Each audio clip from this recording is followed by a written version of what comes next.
Welcome to Hood Champion Boxing and Sports. In boxing, you find a way to win or you find a way to lose. What we're going to do with the public controversy that's affecting someone who was one of our more favorable fighters. Talking about Claressa Shields, man. So much going on with the whoop. But it's not even funny anymore. It's actually pretty damn scary. You take a look at Claressa Shields, man. Because I got a soft spot in my heart. Hood loves the kids. But she's a grown woman. She's 30 years old. So there's only so much understanding you're going to have. I think, I'm saying, speak for myself, that I'm going to have with a 30-year-old who continues repeating the same mistakes, not learning from those missteps and learning from the pitfalls as a result of their attitude of their choices, and not realizing the consequences aren't going to change. They're just going to become more severe. You see, there's a cost of perception. And with Claressa Shields, the perception about Claressa Shields is nothing nice, nothing smooth. Because nice and smooth is funky. Also hip-hop junkies. But that don't have nothing to do with this conversation. Public controversy can affect endorsements, brand value, and long-term legacy. When is someone going to get a hold of Claressa Shields and give her the message? Message! How the hell you go from being a generational talent to brand crossroads? Claressa Shields, no kidding, should be out here getting that. You already know what I'm about to say.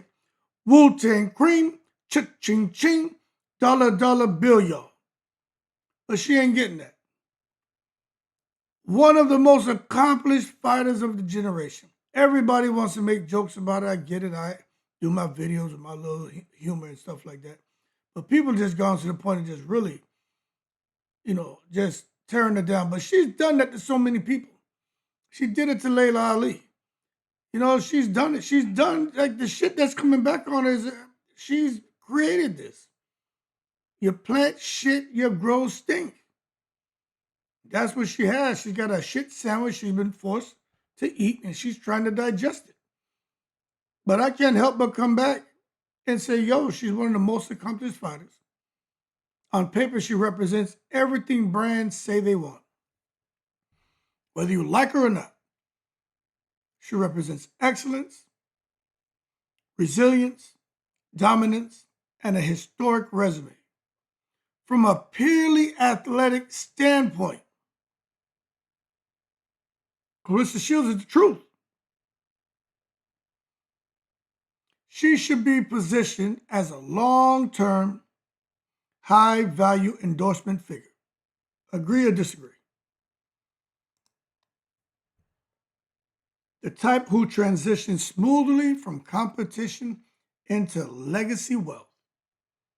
That cha-ching-ching, count the green, I get money. Isn't it weird how 50 Cent ain't no joke, man. But I had nothing to do with this. But when you look in the modern media ecosystem, achievement alone no longer determines brand opportunity. Perception, emotional control, consistency, and public alignment with brand values matter just as much, sometimes more. And I'm going to say this loud and clear because I know Claressa watches a lot of my videos. Achievement, 2 gold medals, 19 world titles, 5 weight divisions, 4-time undisputed. Achievements, we get it. Alone no longer determine brand opportunity. How long Claressa been out here talking about that? 2 gold medals, 19 world titles, 5 weight divisions, 4-time undisputed. Everybody, you even got people who don't follow boxing. they can rattle that shit off just like that. You know why? Because Claressa is out here. That's all she says. Even when she talks to her man, papoose, papoose, tell him, Pat, 19 world titles, 2 gold medals, 5 weight divisions, 4-time undisputed. Pat, tell him something, Pat.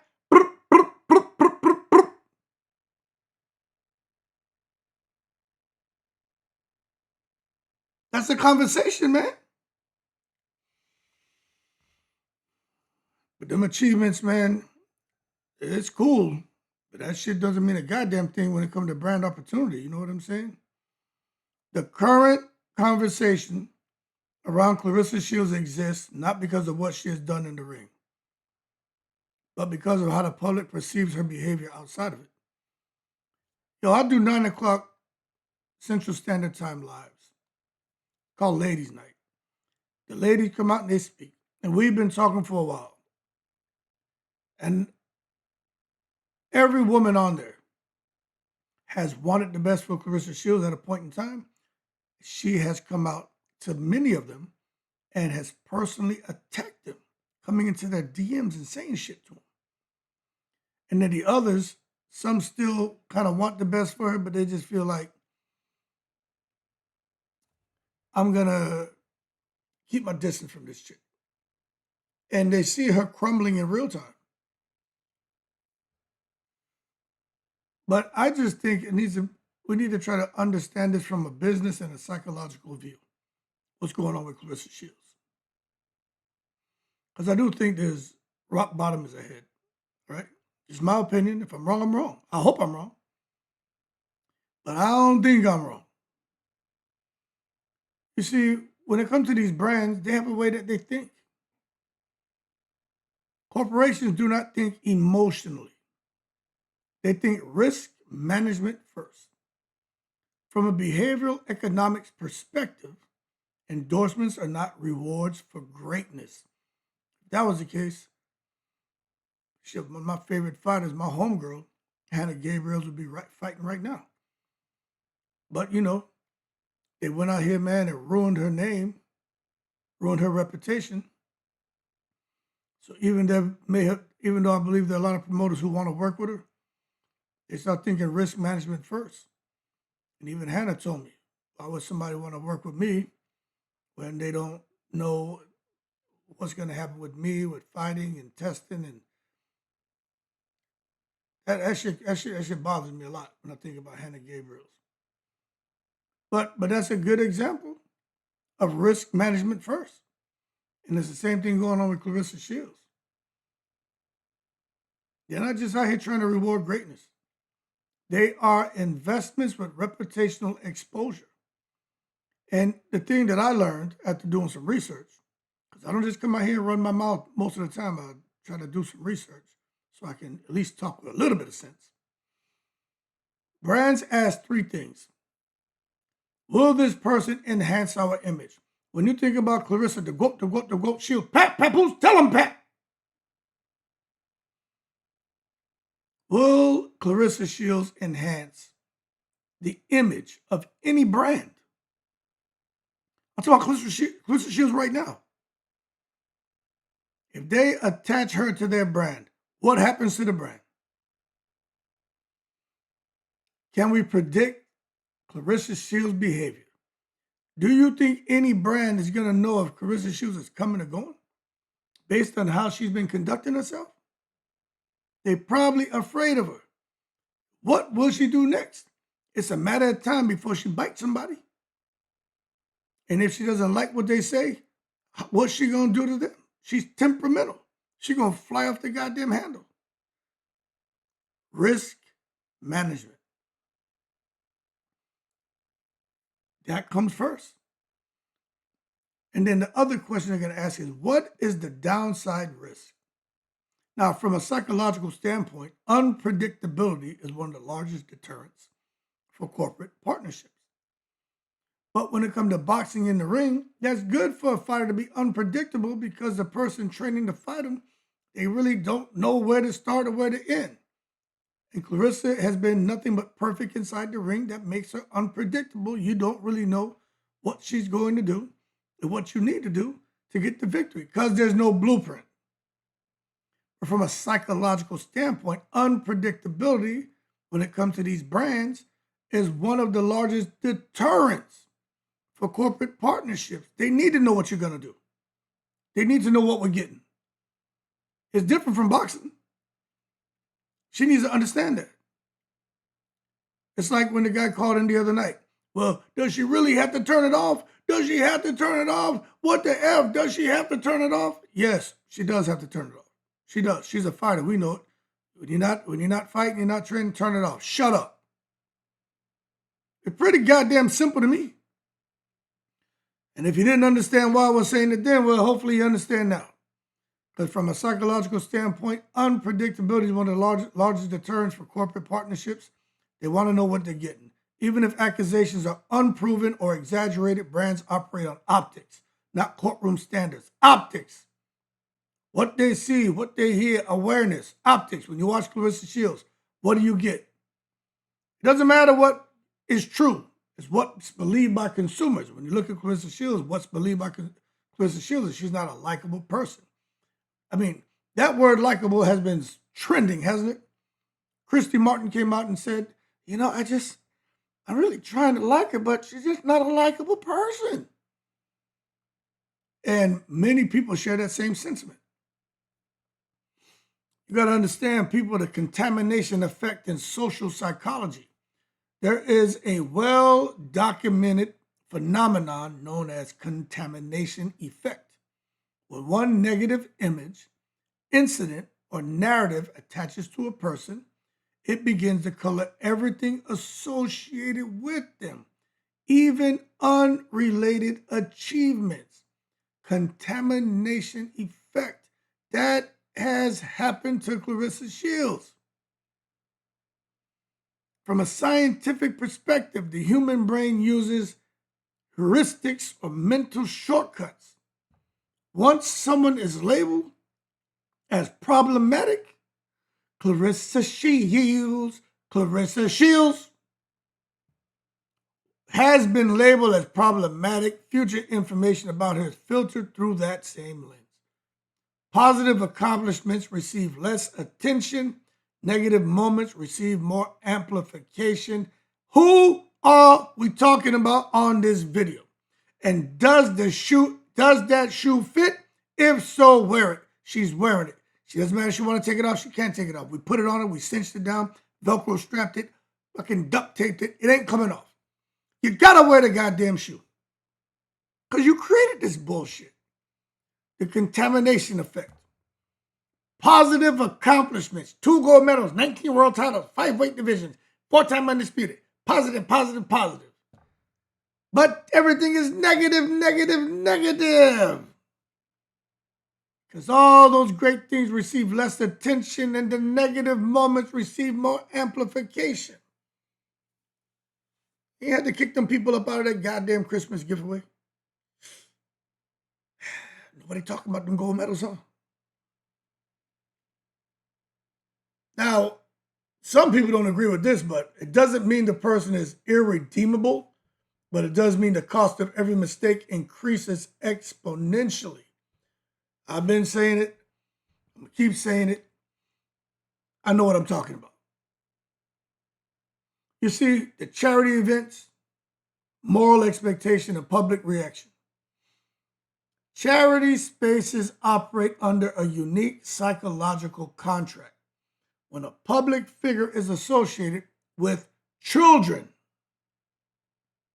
with giving, or community aid, audiences subconsciously expect grace, they expect restraint, and emotional regulation. Claressa Shields showed none of that with that charity event, Christmas gift giveaway.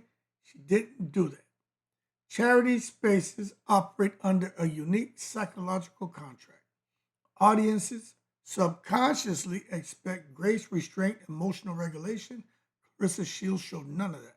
Now, from a moral psychology perspective, children We are the world. We are the children. So let's start giving. When you think about that moral psychological perspective, children represent innocence and moral neutrality. Kids are off limits, people. I don't care how you try to rationalize it, how Claressa Shields tried to rationalize what she did, and for y'all toxic goddamn bottom feeders, I don't care what y'all say. She was wrong. She was wrong. The woman trolling her was wrong too. But they got their ass to the gift giveaway. That's where Claressa Shields should have showed grace, restraint, and emotional regulation. She didn't. She dropped the ball, and that's why the negative shit about her has been amplified and will continue being amplified. Nobody cares about what positive happened during that night. They're amplifying the negative. You see, this thing is about perception, man. Any perceived harm, exclusion, or conflict involving children, even if it's justified in context, triggers a strong emotional backlash because the public interprets it as symbolically rather than rationally. Brands are extremely sensitive to this category, not because they judge the individual, because consumer outrage is contagious. Look at the fallout as a result of Claressa Shields coming out here telling the world about what no one knew about that shit. No one. And no one would have known if she would have just shut up. But she couldn't do it. She had to come out of here and quack, quack, quack, quack, quack, quack, quack. Whoop, whoop, whoop, whoop, whoop, whoop, whoop. Look at me, look at me, look at me, look at me. Yeah, I showed her. If you say something where I'm from, we're gonna make you stand on that. You talking shit, we're gonna punch you in the mouth. We're gonna take you in the mouth. We're gonna go to Neiman Marcus if you want to go get it. And then go to Neiman Marcus in the Marcus in the Marcus in the Neiman Marcus in the County Green. Went out there, man. Got the strong emotional backlash. Pissed people off.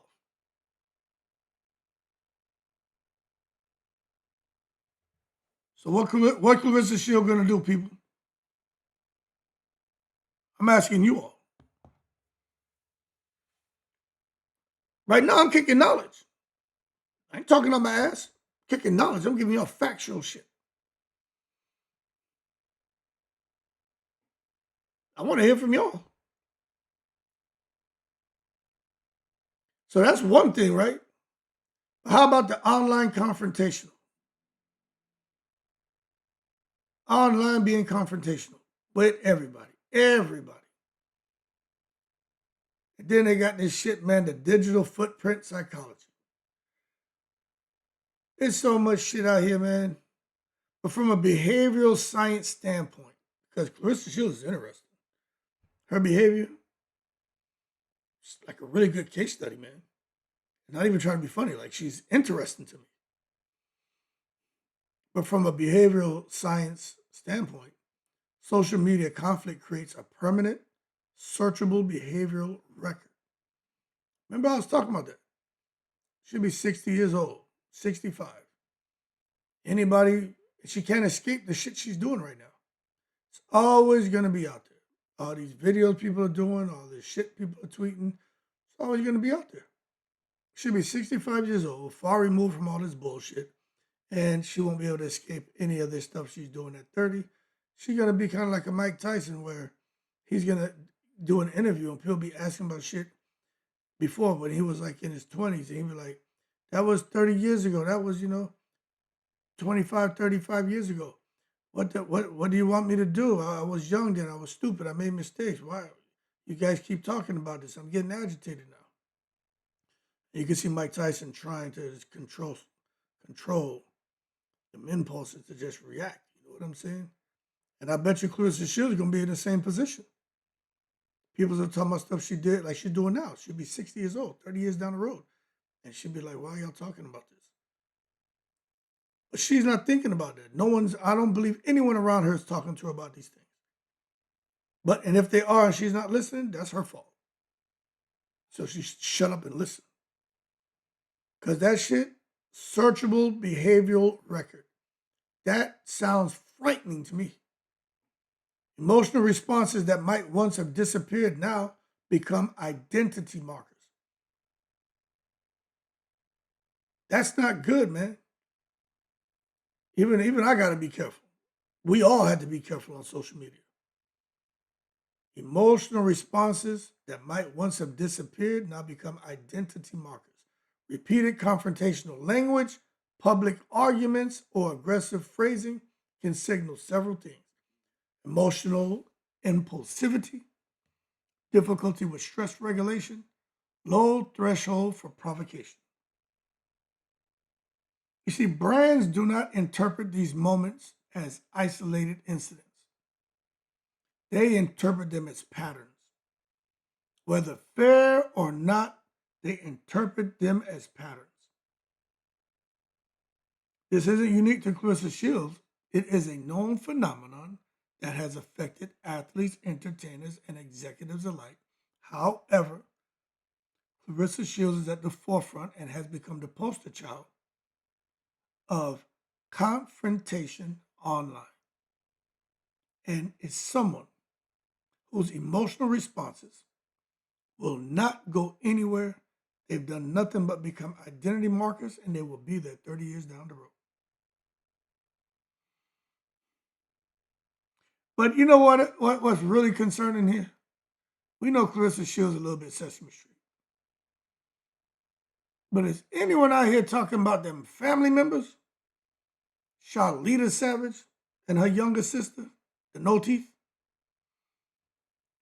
Charlita came out here talking about some of everything. Claressa was had a disability, mentally challenged, Sesame Street. Then Charlita was talking about tricking and effing your man and taking the money, and Charlita talking about all kind of shit, man. Charlita, I mean, them the poltergeists, you know what I'm saying? A bunch of poltergeists. Crazy. Like when before the TV come on, the TV starts staticking up and shit. Then boom, these poltergeists hit you. You're like, whoa. Who you gonna call? Ghostbusters. Come on out here, man, and shoot somebody with them goddamn Ghostbuster guns. Because them family members have not done anything to help Claressa Shields, man. And in marketing psychology, there's something called associative identity transfer. Public figures are often unconsciously judged by the behavior of people closely connected to them, especially when those individuals appear publicly in unscripted environments.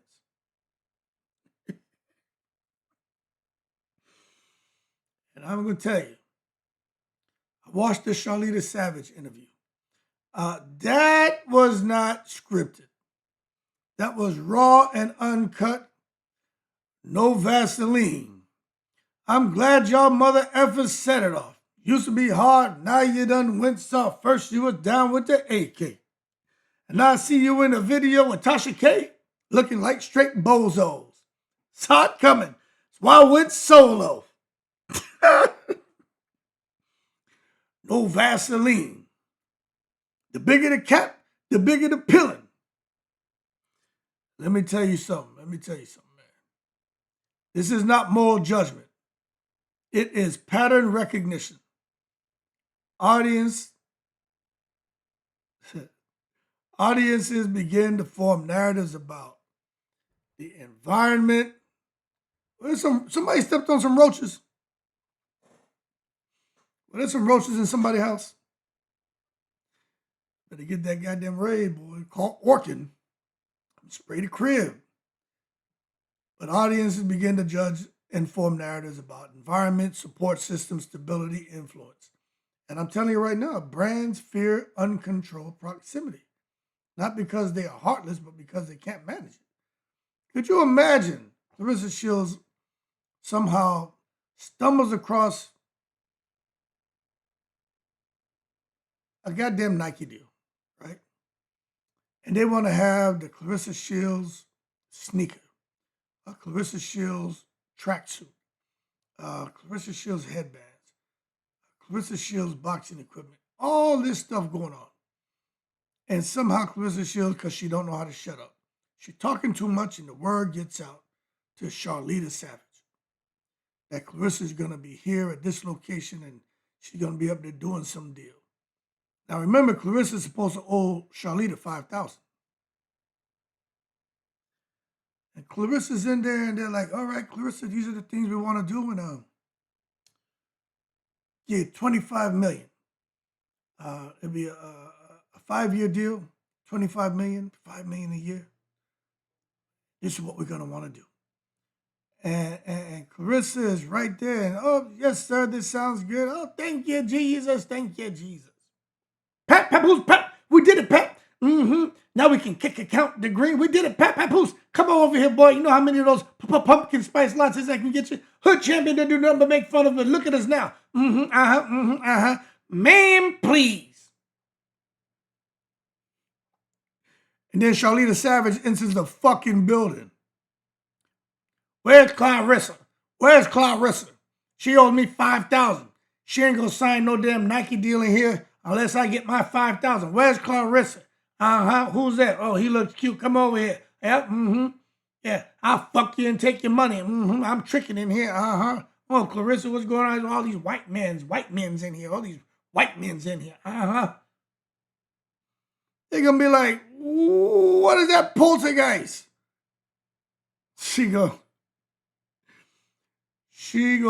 goddamn good, gonna be fight or flight, boy. And then somebody gonna whisper, hey, that's her weird cousin. Yeah, the poltergeist, Charlita. They're like, that's a cousin? They're like, yeah. They're like, oh, hell no. Because brands fear uncontrolled proximity, not because they're heartless, but because they can't manage it. And when they come to them wild family members that Claressa Shields have, they can't manage it. And that's just Charlita. We ain't talking about the no teeth. The no teeth?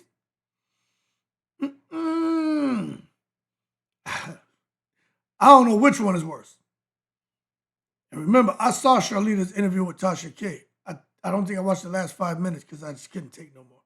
And I watched the one with the no teeth up until Papoose and Claressa showed up at the house, and then the no teeth came back in the house and was like, yeah, Papoose said F y'all. And then I stopped right there. I just couldn't take no more. Smoking in front of them kids and shouting and this.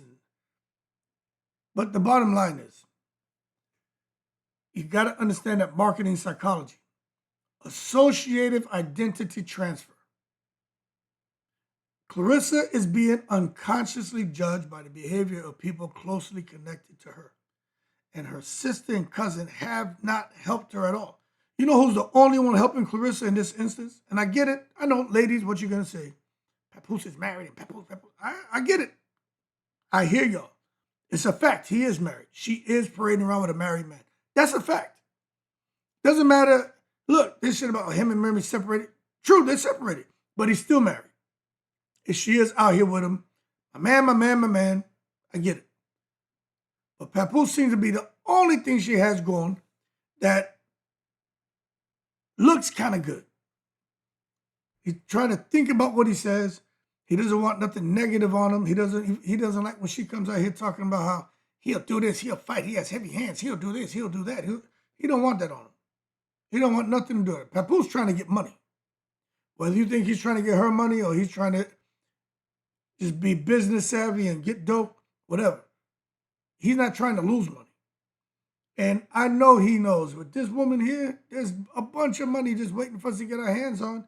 She just needs to shut up. And he's trying. But the bottom line is there's no big endorsements. And until she figures out what she wants to do and gets control of her wild ass family, I don't think she's ever gonna get what I think she truly deserves. But that's the paradox of talent versus temperament, man. You know, high performers often experience something called identity entanglement, where self-worth becomes deeply tied to performance and public recognition. When criticism arises, it feels existential, not situational. From a psychological lens, this can lead to, this is Claressa Shields, hyperdefensive. Who's that? Over engagement. Who's that? Difficulty disengaging from critics. Who's that? Public emotional leakage. Who's that? None of this means a person is bad. It means they are human under constant evaluation.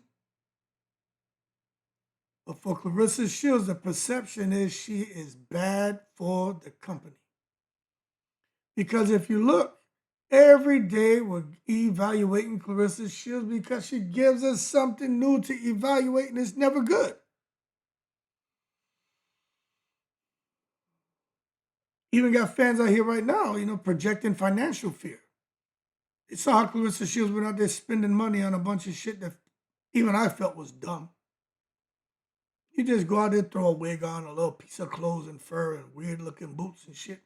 Step down there, step with pep to the back of the house. Look in. All the lights were out. She stepped with pep to the Louis Vuitton store. Went down there. Spent money on a whole bunch of Louis Vuitton bullshit. Could have went up in the goddamn mall, went to Burlington, went right there to Foot Locker, Foot Action, get Papoose some all white t-shirts.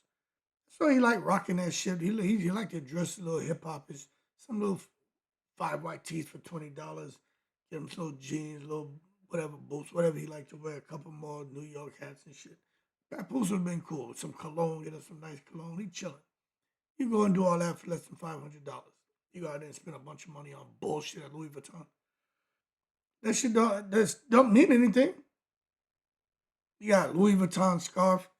You got a goddamn Lane Bryant shirt. You got a goddamn Walmart goddamn stretch pants. I mean, just looking like a Haitian. You know what I'm saying? Nothing match. Everything just because everything named, it just be all over the place. Gotta goddamn make it float from head to toe. She ain't doing that shit. That's why fans out here talking about the financial fear. You know what I'm saying? They're like, when's she gonna hit rock bottom? I'm gonna say this, yo, don't be trying to jump in these people's pockets. But I understand why fans speculate about wealth, spending, or rock bottom. It is rarely about actual finances. It's about historical trauma. Boxing fans have seen too many legends lose fortunes. Evander Holyfield, Roy Jones Jr. Just not managing their money wisely, man. This creates a protective anxiety that expresses itself as judgment. From a sociological perspective, people fear watching success collapse, and sometimes unconsciously expect it because collapse stories are culturally familiar. Doesn't make them accurate, but it's like what you used to seeing. Now, Mike Tyson was MC Hammer broke. What I mean is, he still had some money, but he didn't have nothing of what he used to have and what he should have had. MC Hammer was broke, but he wasn't, out here getting government cheese and powdered milk and generic branded products. He was MC Hammer broke, like probably sitting on about 10 million instead of the hundreds of millions he had. But Mike Tyson now is in a much better space. Claressa can't afford to go down the same path as these guys because I don't think she's anywhere close to where they were. So even though they lost a lot of money, they still had some dough. I don't think she's anywhere close to that. And again, I ain't trying to jump in her pockets and shit. I'm just telling you, she better pay attention to them and have her shit together. Because that money goes quick when you're spending it on a bunch of foolish shit. You want things that are going to appreciate in value. And hopefully she knows that. She says she got, 5 houses, 4 cars, got a pool outside, a pool on the inside. She rolling with the money team. She pull a Ray J on us and shit. I just wonder if her trajectory can be changed, man. And I think from a behavioral standpoint, I think it can be, but only with intentional structure. Need to figure out a way to reduce emotional exposure, um, professional media boundaries, strategic silence, delegation of online presence, narrative reframing. The reputation repair is not about apologies alone, and she needs to apologize to Layla Ali. She needs to apologize to Layla Ali. She needs to apologize. She just needs to put a blanket apology out, but especially to the Ali family. Layla Ali, and let the whole world know. Never meant anything I said to come off as disrespectful to Muhammad Ali. But it is about consistency over time. You can apologize, cool, but you gotta be consistent because over time, if you continue doing the same bullshit, they're gonna know that apology wasn't sincere. And they're not gonna accept it. So at the end of the day, when it comes to Claressa Shields, talent is not the problem. Claressa Shields' challenge is not boxing skill. It's not intelligence. It's not work ethic. It is narrative management in an unforgiving digital area. I've been saying it forever. I'm going to keep saying it. She's going to be 60, 65 years old and still having to see this shit that she's been doing online. And there are some things that is, hey, you got people who are creating content, but a lot of it is based off shit she's done or she said. She is her own worst enemy, man. And history shows that legacies are not destroyed by mistakes. They are damaged by unmanaged reactions. And the same intensity that makes a champion dangerous in the ring must be contained outside of it, or it turns inward. So for anyone out there thinking, she's a fighter, she needs to be this way, she needs to be that way, it's okay for her to be this way, okay to be that way, that's why nobody should listen to you, bozo. Because that intensity that makes a champion dangerous inside the ring, like I've been saying, shit has to be contained outside of it. Or it turns inward and destroys the fighter and any opportunities for brands to want to get close to him. That is Claressa Shields in a nutshell. Hey, y'all keep cool. Perception can destroy a champion's brand. That's why we're having this Claressa Shields conversation. Girl went from greatness to controversy. All these endorsements, I'm sure the ones that don't talk to her, they fear unpredictability. And her talent is just not enough, man. It's important to understand boxing, branding, behavior, and how champions lose corporate structure, and try to understand the psychology behind public fallout. Like, all of that shit is Claressa Shields, man. Anyway, y'all keep cool. Time for me to go chill out. I was out fishing on the ocean all goddamn day. Caught sharks. I think I'm joking? Before I end this video, see if I can show y'all this shark, man. We're out there catching sharks and shit today.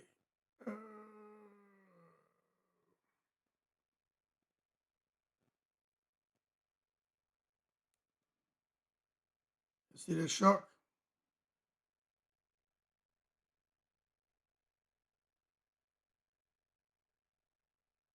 Caught that shark today. Think I'll be out here bullshitting?